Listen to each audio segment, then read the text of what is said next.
Hello दोस्तों, welcome to my YouTube channel MR classes. पिछले lecture में मैंने आपको प्रश्नावली 1.4 प्रश्न नंबर 2 करा दिया था। तो इस लेक्चर में आपको प्रश्न नंबर 3 से स्टार्ट करता हूं। तो कुछ वास्तविक संख्याओं के दशमलव प्रसार नीचे दर्शाए गए हैं। प्रत्येक स्थिति के लिए निर्धारित कीजिए कि यह संख्या परिमेय संख्या है या नहीं है। यदि वह परिमेय संख्या है और P/Q के रूप में है तो Q के अभाज्य गुणनखंडों के बारे में आप क्या कह सकते हैं। ठीक है, तो प्रश्न नंबर 3 में आपका क्या कह रहा है, ये कुछ वास्तविक संख्या आपका प्रश्न नंबर 3 में आपका 3 पार्ट दे रखा है। ठीक, कुछ वास्तविक संख्या दे रखा है और ये कह रहा है कि निर्धारित कीजिए कि वो संख्या, ये तीनों संख्या परिमेय संख्या है या अपरिमेय संख्या है। अगर जो परिमेय संख्या है तो ये इसको हम P/Q के फॉर्म में लिख सकते हैं, यानी कि इसका Q के अभाज्य गुणनखंड का आपका क्या क्या निकल के आएगा वो आपको दिखाना पड़ेगा। ठीक है, जो आपका परिमेय संख्या होगा तब आपको दिखाना पड़ेगा। ओके, तो प्रश्न नंबर 3 करने से पहले मैं आपको थोड़ा सा कॉन्सेप्ट बता देता हूँ। ठीक है, ये कॉन्सेप्ट मैंने आपको बता रखा है। ठीक है, थ्योरी पार्ट में। तो नोट नंबर 1 आपका क्या है, 1.98। अगर जो आपका बार दिया, दशमलव के बाद बार दिया, तो आपका वो क्या होता है, संख्या परिमेय संख्या होता है। परिमेय संख्या और अपरिमेय संख्या क्या होता है, मैंने आपको वीडियो के लेक्चर में मैंने आपको बता रखा है थ्योरी पार्ट में। ठीक है ना, वो एक बार देख लोगे तो और इजी आपको समझ में आ जाएगा। ठीक है ना, तो आप बार आपका जो दशमलव के बार लगा होता है तो आपको क्या होता है, P/Q के फॉर्म में उसको लिख सकते हैं। ठीक है, यानी कि वो क्या होता है, परिमेय संख्या है। P/Q के फॉर्म में इसको क्यों लिख सकते हैं, देखो 1.98 है तो उसका ये बार जो लग रहा है रिपीट कर रहा है। ठीक है, देखो 0.989898, यानी कि जो दशमलव के बाद संख्या जो जितना संख्या आपका रिपीट करता है, ठीक है, रिपीटेशन होता है। ठीक है, यानी कि संख्या जो आपका रिपीट करता है वो आपका क्या हो जाता है, ठीक है, परिमेय संख्या, यानी P/Q के फॉर्म में हो जाता है।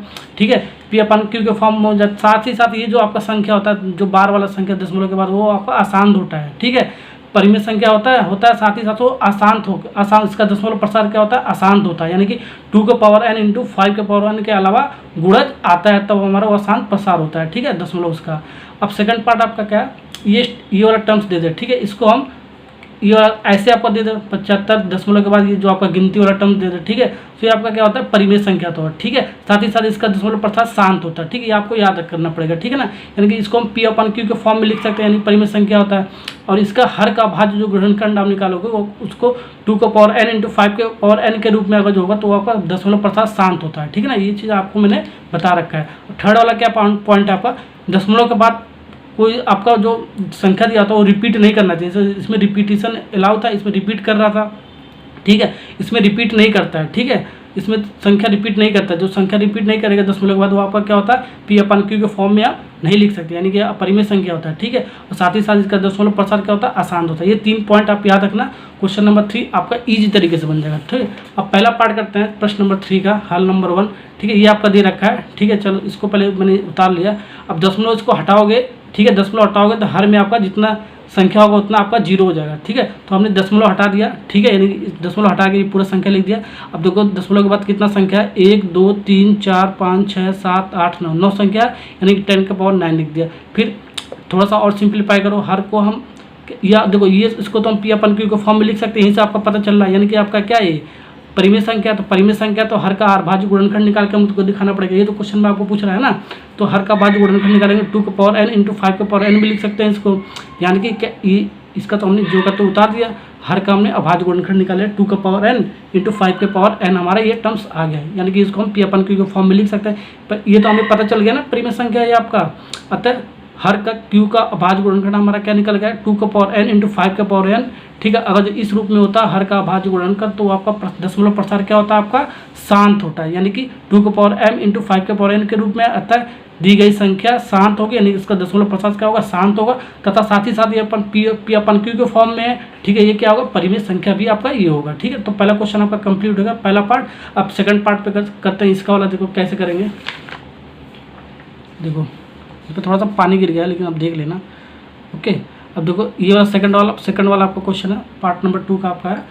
ठीक है, अब ये वाला देखो, इस दशमलव के बाद आपका संख्या रिपीट नहीं कर रहा है। देखो 120 है तो 1200 है, अलग अलग संख्या आ रहा है। ठीक है, यानी कि क्या हो गया, ये आपका, ये अभी आपने आपको बताया ना, ये आपका क्या हो गया, ये आपका अपरिमेय संख्या हो गया। नहीं, इसको हम P/Q के फॉर्म में नहीं लिख सकते हैं, P/Q के फॉर्म में नहीं लिख सकते। साथ ही साथ ये क्या होगा, आपका अशांत हो गया, अशांत, इसका दशमलव प्रसार क्या होगा, अशांत होगा।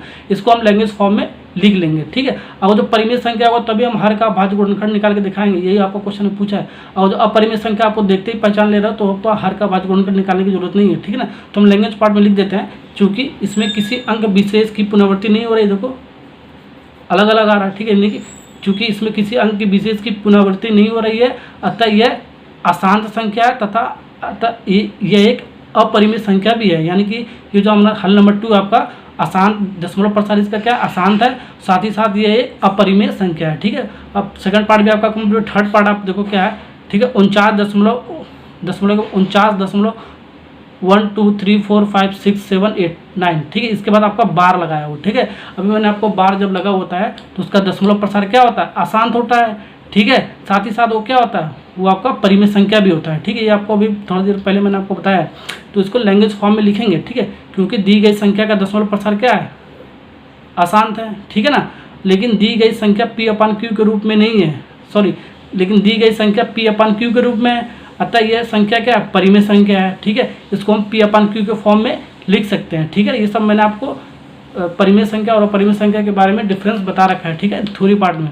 यानी कि क्या होगा, थर्ड वाला पार्ट का आंसर क्या हो गया, दी गई संख्या का दशमलव प्रसार आपका क्या अशांत हो रहा है, ठीक है। साथ ही साथ दी गई संख्या आपका P/Q के फॉर्म में इसको लिख सकते हैं, अतः यह संख्या परिमेय संख्या होगी, ठीक है। ऐसे आपको वर्ड फॉर्म में लिख के आपको बताना पड़ेगा, ठीक है। अगर जो क्वेश्चन नंबर 3 आपका आएगा, ठीक है, ऐसे ही आपको स्टेप बाय स्टेप आपको क्वेश्चन को सॉल्व करना है, ठीक है ना।